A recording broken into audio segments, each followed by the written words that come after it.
विराट आक्रोश मोर्चा खामगाव येथे अण्णाभाऊ साठे यांचा पुतळा नियमाकुल करा, परिमल कांबळे यांची ठाम मागणी। रेल्वे स्टेशन चौकावर हजारो नागरिकांचे सामाजिक ऐक्यांचे विराट प्रदर्शन। साहित्यरत्न लोकशाहीर अण्णाभाऊ साठे यांच्या पुतळ्याला नियमाकुल व कायमस्वरूपी दर्जा मिळवून देण्यासाठी आज खामगाव शहरात विराट आक्रोश मोर्चा निघाला। रेल्वे स्टेशन चौकावर हजारो नागरिकांनी उपस्थिती दर्शवत सामाजिक ऐक्याचे विराट प्रदर्शन केले। खामगाव शहरात 2 दिवसापूर्वी साहित्यरत्न लोकशाहीर अण्णाभाऊ साठे यांचा पुतळा स्थापित करण्यात आला। या पुतळ्याला शासकीय मान्यता मिळावी, भव्य स्मारक उभारावे व सौंदर्यीकरण व्हावे यासाठी स्थानिक युवक कार्यकर्ते सातत्याने संघर्ष करीत आहेत। त्यांच्या हाकेला प्रतिसाद देण्यासाठी समाज नेते परिमल कांबळे यांच्या समर्थकासह खामगावात दाखल झाले।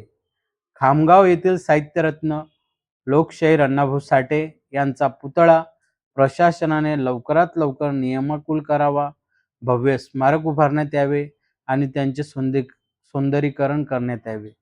येथील युवक कार्यकर्त्यांचा लढा न्याय आहे।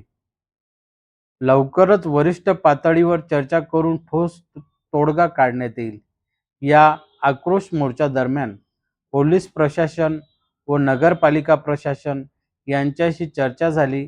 या प्रसंगी विलासराव मानवतकर, नानासाहेब शिंदे, आशुतोष खंडारे, सोपान वानखडे, नितीन सोनवणे, आशिष साळवे, कृष्णा नाटेकर, सुरेश बोरकर, लखन सोनवणे, विनोद खवेकर, सकट साहेब, सुरेश तांबे, विनोद चव्हाण, गणेश चांदणे, अर्जुन कासारकर, योगेश नाटेकर, किशोर गायकवाड, योगेश साबळे, सुभाष वानखडे, रुपेश अवचार यांच्यासह हजारो युवक युवती, माता, महिला व आक्रमक युवा कार्यकर्ते मोठ्या संख्येने उपस्थित होते।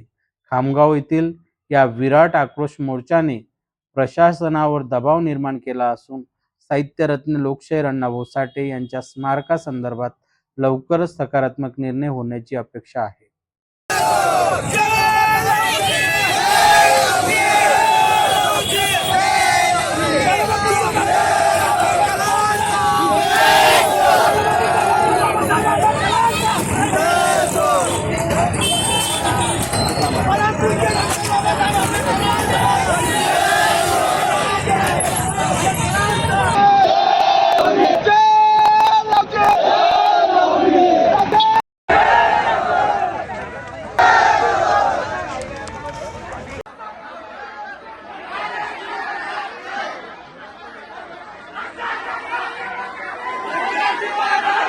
तर महाराष्ट्रात प्रत्येक शहरामध्ये पुतळा आहे, गावामध्ये पुतळा नसते ही आमच्यासाठी पण प्रश्न बाब नाही आणि या शहराच्या सर्व कार्यकर्त्यांसाठी असो किंवा प्रशासनासाठी बरोबर म्हणजे बसलेला पुतळा त्या ठिकाणी उभीकरण व्हावं याचा आपण आता प्रयत्न करूया।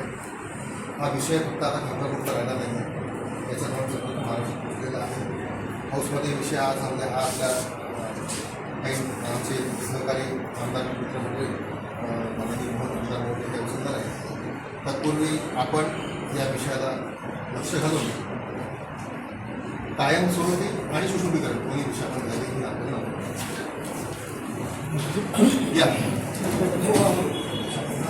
या फोटो काढून एक कोणतं या